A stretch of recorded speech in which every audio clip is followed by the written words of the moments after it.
My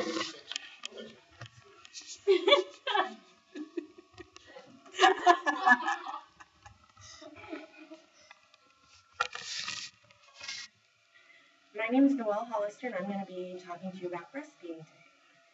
It's known as liquid gold. Colostrum is the thick yellow first breast milk that you make during pregnancy and after giving birth. Breastfeeding promotes healthier benefits all around for both mothers and newborns or premature low birth weight newborns. Today, I will be talking to you about the health benefits of breastfeeding for both women and infants. You might ask, what kind of benefits could come from breastfeeding for women and or couples, because some people have to do it on their own.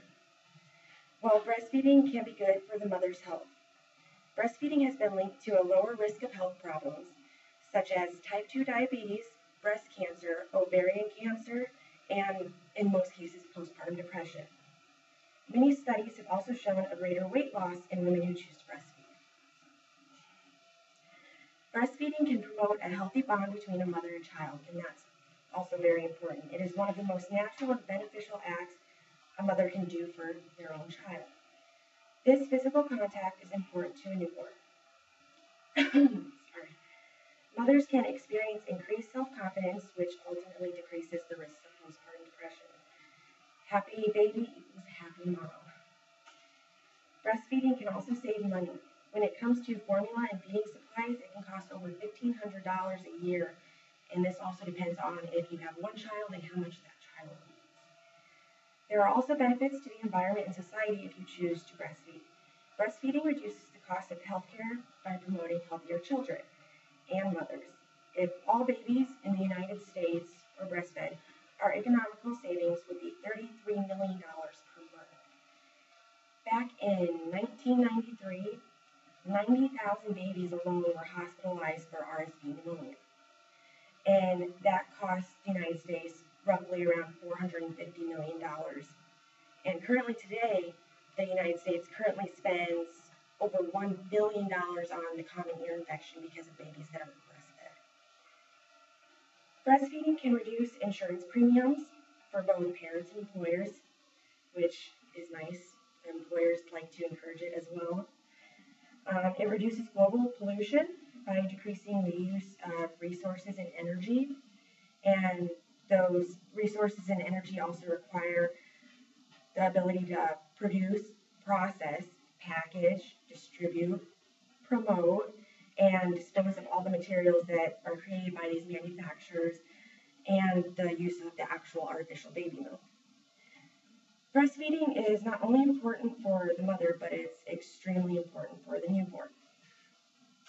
You might wonder, what are some of the breastfeeding benefits for newborns? The benefits list for babies is a really long one, so I chose what are the most common and some of the most important ones to watch out for if your baby's not breastfed. But breast milk's main cause is to fight disease. The cells, hormones, and antibodies in breast milk protects babies from illness.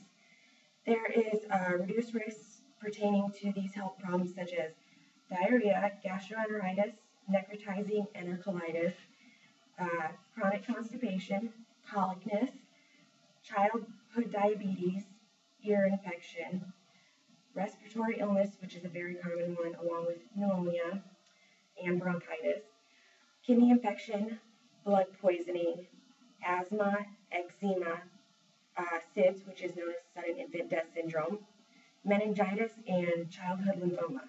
And like I said, there's an extremely long list of high-risk factors for babies that aren't breastfed.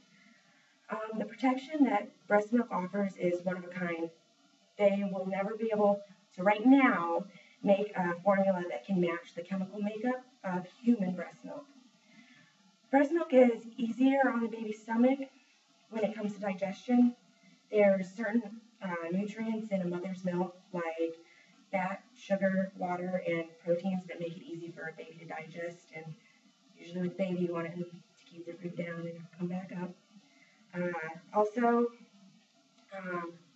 promotion for healthy growth stems from breast milk. One, your child will most likely gain necessary weight throughout life.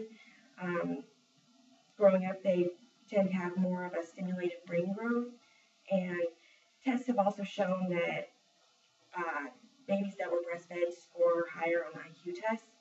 And when I say those things, that breastfeeding tends to have babies that have more stimulated brain growth and score higher on IQ tests, is that simply that there have been tests done showing that breastfed infants develop higher IQs and improved brain and nervous system development. But most of because they do testing from ages 8, and then they do it again at 12, and then 18. And the average breastfed baby at those ages scored an average of 10 to 12 points higher than a baby that was formula fed. Breastfeeding is also considered the 4th trimester in brain growth and development, which is coming from specific proteins in the human milk that promote this brain development. Most mothers and parents, normally when they find out that they're expecting, ask around and do research on their own to choose whether or not they're going to breastfeed. And if you are expecting on your own or as a couple, it's usually one of the first important decisions you'll make once your baby is born. In a lot of cases, formula feeding is not the first recommendation, and you might want to know why this is. Formula-fed babies have a higher risk of getting sick. Babies tend to be more susceptible to ear infections, respiratory infections, asthma, obesity, type 2 diabetes, SIDS, meningitis, allergies, and many more, as I discussed earlier, which both mother and baby can develop actually a lot of the same health risks, even if the mother doesn't breastfeed, like diabetes is a common one. Also, formula, once again, can be costly, whereas breastfeeding is free.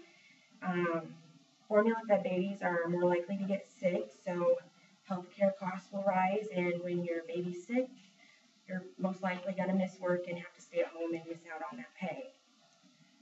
The few negatives that I have listed is why doctors push mothers into breastfeeding, with the exceptions of those mothers who cannot for other reasons, which in that case, formula feeding is going to be their best option. In today's society, breastfeeding is thought of as unnecessary nowadays.